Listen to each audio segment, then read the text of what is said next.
মুহূর্তে আমরা ঢুকতে চলেছি আমাদের যেই স্কুল দিলীপ মণ্ডল এবং তার হারমাদ বাহিনী দখল করে নিয়েছিল, সেই স্কুল আজকে বাচ্চারা ফিরে পেয়েছে। তো সেই স্কুল আজ কলরবে মেতে উঠেছে। আজকে সেই স্কুল কলরবে মেতে উঠেছে। যাও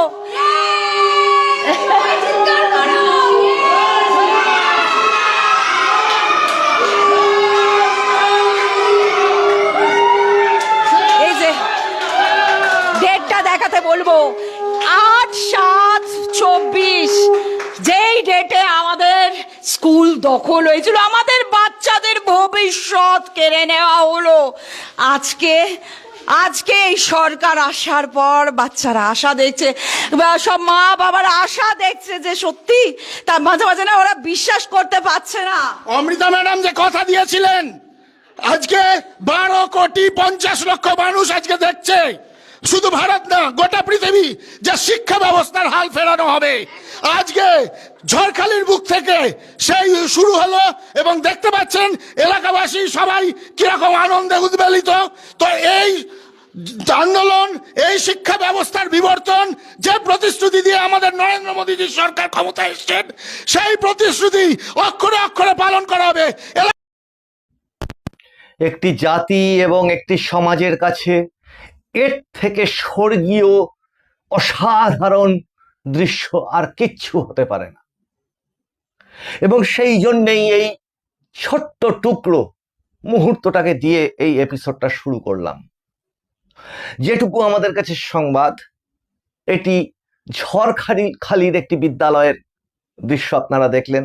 সেখানে যিনি অমৃতা ম্যাডাম বলে যিনি আছেন, তাকেও আমাদের এই এপিসোডের তরফ থেকে শুভেচ্ছা, সেই বিদ্যালয়ের সকলকে শুভেচ্ছা, এবং সেই সাথে রাজ্যে এরকম যত বিদ্যালয়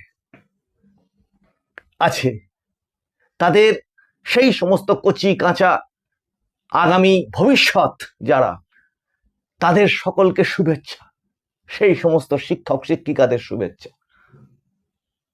এক পৈশাচিক, নারকীয়, দানবীয় বলা যায় স্বৈরাচারী যুগের অবসান ঘটল আজ সন্ধেবেলা।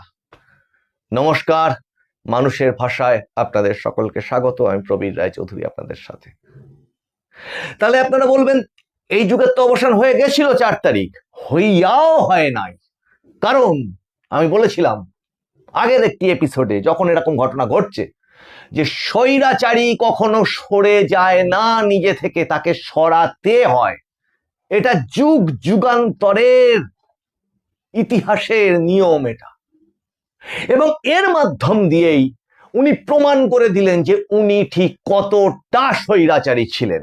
আর ঠিক এর আগের এপিসোডে এবং লাগাতার এপিসোডে আমি বলে গেছি যে উনি একা শুধু স্বৈরাচারী না, উনি পাকিস্তান বলুন অথবা বাংলাদেশ বলুন, যে জিহাদি শক্তি, তার একটি কি বলবো রেপ্লিকা গভর্নমেন্ট বা রেপ্লিকা বা কপি, তার একটা কপি সরকার এই পশ্চিমবঙ্গে তিনি চালাচ্ছিলেন।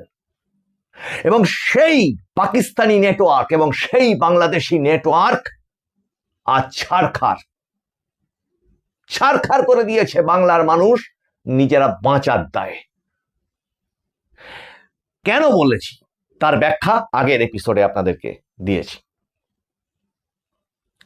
কিন্তু এই পরিবর্তনের সাথে সাথে, এবং গতকাল যে মর্মান্তিক ঘটনা ঘটে গেছে, শেষ কামড়টা দেওয়ার চেষ্টা করেছিল এবং বাংলার মানুষের মনের মধ্যে আবার ত্রাস ভয় সৃষ্টি করবার চেষ্টা করেছিল, যাদের কাজই হচ্ছে শান্তিপ্রিয়, গণতন্ত্র প্রেমী, শিক্ষা অনুরাগী, শিল্প অনুরাগী, সংস্কৃতি অনুরাগী এই সমস্ত মানুষকে সমাজ থেকে সরিয়ে দেওয়া, কণ্ঠরোধ করে দেওয়া, দমন করা অথবা নিঃশেষ করে দেওয়া। তাদের কাজ তো হবেই সেখানে হুমকি হুমকি হুমকি, ত্রাস ত্রাস ত্রাস। কারণ এই ধরনের শান্তিপ্রিয় মানুষরা পেন চেনে, পিস্তল চেনে না।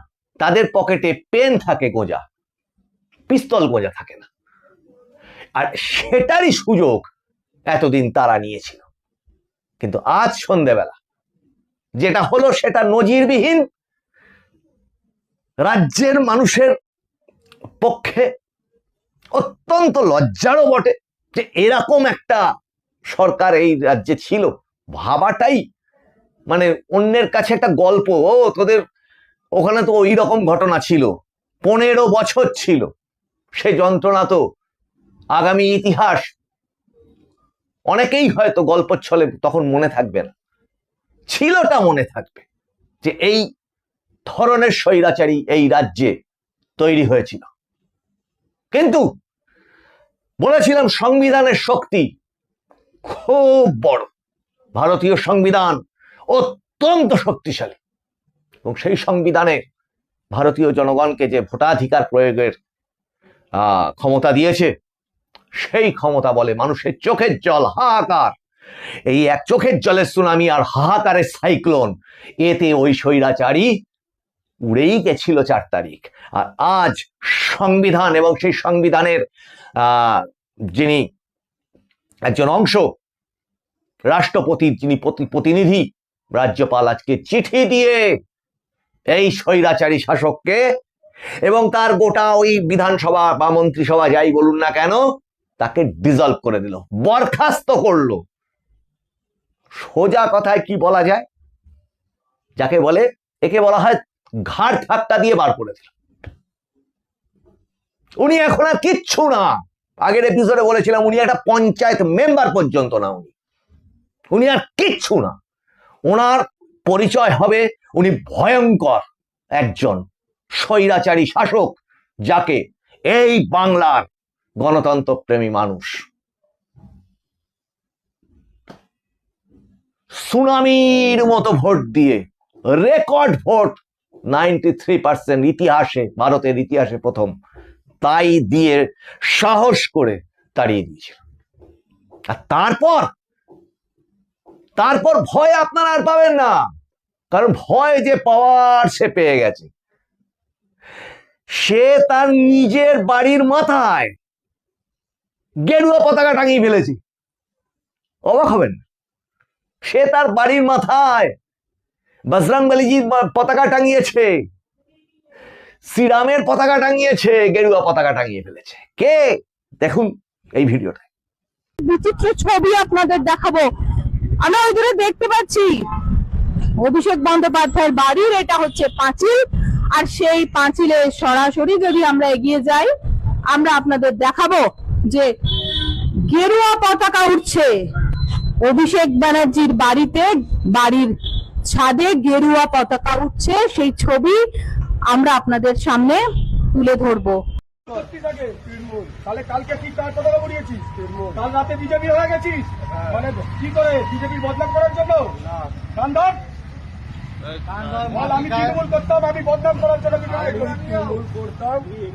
আর কোনোদিন তুই করবি না এই কাজ। কেন কালকে রাত্রে এত চিল্লাচিল্লি করেছিস? কেন মানুষের ঘুম নেই? দ্বিতীয় দিন আর করবি না।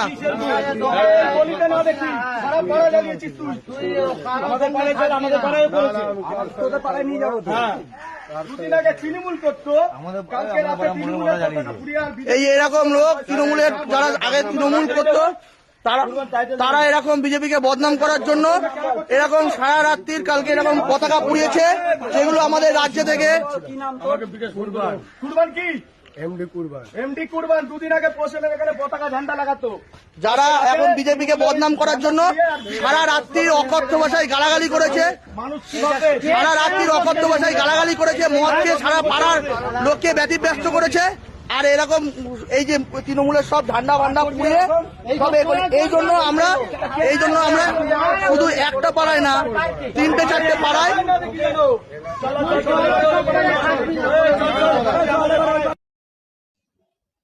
আর তারপর এর সাথে সাথে মানুষের যে কি পরিমাণ পরাধীনতা ছিল সেটা তো শুরুতে দেখলেন। এই ধরনের কত স্কুল দখলমুক্ত হচ্ছে, দখলমুক্ত করছে সাধারণ মানুষ, কত জমি, কত বাড়ি, কত ক্লাব, কত খেলার মাঠ, পার্ক, সমস্ত দখল করে লুটে শেষ করে দিয়েছিল মাঠের পর মাঠ জায়গা, পুকুর গুলোকে রাতারাতি বুঝিয়ে দেওয়া। একটি পৌরসভা, তাতে 16টা ওয়ার্ড, তাতে 500-600-র ওপর পুকুরই বুঝিয়ে ফেলে দিয়েছে। তাতে সেখানে জল ধারণটা কোথায় হবে? বাস্তুতন্ত্রটাকে পর্যন্ত শেষ করে ফেলেছিল এই পিশাচরা, এই নরকের কীটরা। ঈশ্বর করুক, ওই একজন আমার সাংবাদিক বন্ধু, বর্ষিয়ান সাংবাদিক, তিনি বলছিলেন, এ জানিস সবচেয়ে বড় একটা স্বস্তি লাগছে কি? রাস্তা দিয়ে হাঁটতে গেলে, বাসে উঠতে গেলে, কোথাও নামতে গেলে, দোকানে বাজারে সব জায়গায় টাঙানো আছে ওই দানবী, ওই স্বৈরাচারীর মুখটা দেখতে হবে না, ওই স্বৈরাচারী তার মুখটা দেখতে হবে না। আর সারাক্ষণ টিভিতে, মোবাইলে ওই কুৎসিত গলার আওয়াজ করে ওই ধরনের হুমকি, ওই ধরনের কুৎসিত অশ্লীল অঙ্গভঙ্গি, এগুলো আর দেখতে হবে না। ওদের দুটো তো অন্তত দেখতে হবে না। আস্তে আস্তে আস্তে আস্তে ইতিহাস কি করে? ইতিহাস স্মৃতির অন্তরালে অন্ধকারে পাঠিয়ে দেয় এই ধরনের নরকজীবীদের। তাই মানুষ যে মুক্তির আস্বাদটা পেয়েছে, সেখানে কত মন্দির দখল হয়েছিল ভাবতে পারেন? আমি যে বলেছিলাম এর আগের এপিসোডটাতে যে পেহেলগাঁও একদিন হয়েছিল, আর পশ্চিমবঙ্গে পেহেলগাঁও এই 15 বছরে প্রতিদিন হয়েছে, আরো অনেক গুণ বেশি হয়েছে। আর তার সাথে ওই পাকিস্তানি আইএসআই, ওই বাংলাদেশি জামাত, এই সমস্ত সক্রিয় থেকেছে এবং ধীরে ধীরে ধীরে ধীরে এই রাজ্যটাকে দখল করে ফেলেই ছিল। এই পরিমাণ নিরাপত্তা ব্যবস্থা যদি না করতো ইলেকশন কমিশন, এই পরিমাণ যদি সুপ্রিম কোর্ট যদি নিজে টেক ওভার না করতো পুরো বিষয়গুলোকে, তাহলে এই মুক্তিও হয়তো আর আসতো না।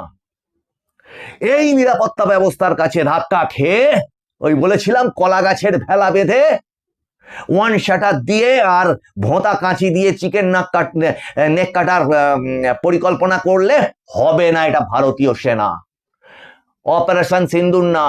এতগুলো পাকিস্তান যুদ্ধে পর্যুদস্ত করেছে। আর লাস্ট অপারেশন সিন্দুর, আজকে অপারেশন সিন্দুর দিবস, এর আগের এপিসোডটা তাতেই ডেডিকেটেড আমাদের পক্ষ থেকে। চুরমার করে দিয়ে এসেছে পাকিস্তানকে।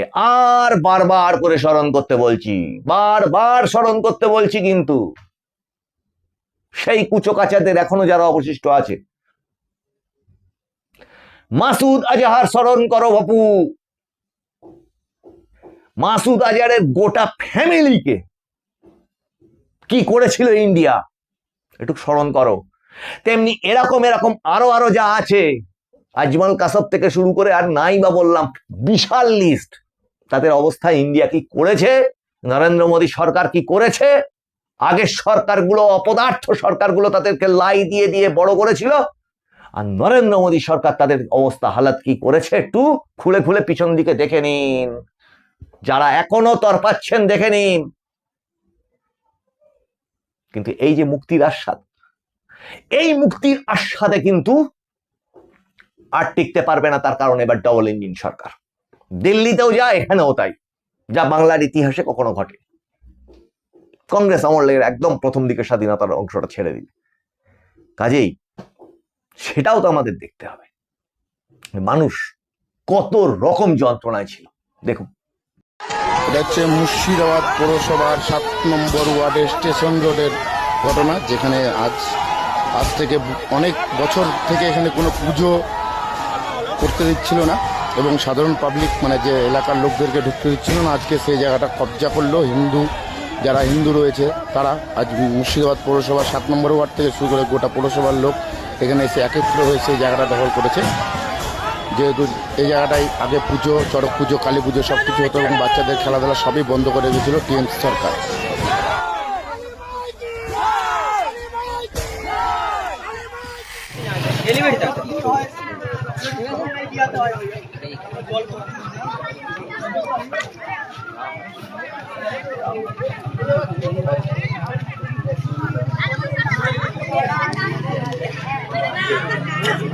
ভালো ছবি তুলে নাও, তুলে নিয়ে ভালো টাকা দিচ্ছি।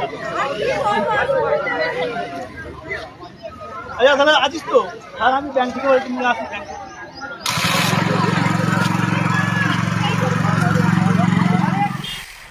জোর হাত করে বলছি চলে যাও, এখান থেকে চলে যাও, তোমাদের গোটাও কোনো তোলা তুলতে দেবো না গোটা, যাও। না না, সে তোমাকে ওই জন্যই তো তোমাকে বললাম জোর হাত করে বলছি, তোমাকে জোর হাত করে বলছি, এই জন্যই বলছি আমরা বিজেপি, আমরা অশান্তি করি না, আমি কিছু শুনবো না এখান থেকে, কোনো রিকোয়েস্ট আমরা শুনবো না, এখান থেকে চলে যাও, এখান থেকে চলে যাও, কোনো তোলা যাবে না, এটা রাম রাজ্য, এখানে কোনো তোলা যাবে না, পরিষ্কার চলে যাও এখান থেকে। কালকে আমি এদেরকে বলে গেছি, বারণ করে গেছি, শোনোনি, আমি কোনো কথা শুনবো না, যাও, ভালোভাবে বলে শোনো, যাও চলে যাও, কোনো তোলা যাবে না, চলে যাও, তোমাকে জোর হাত করে বলছি চলে যাও, কোনো গোবরডাঙ্গায় আর তোলা যাবে না।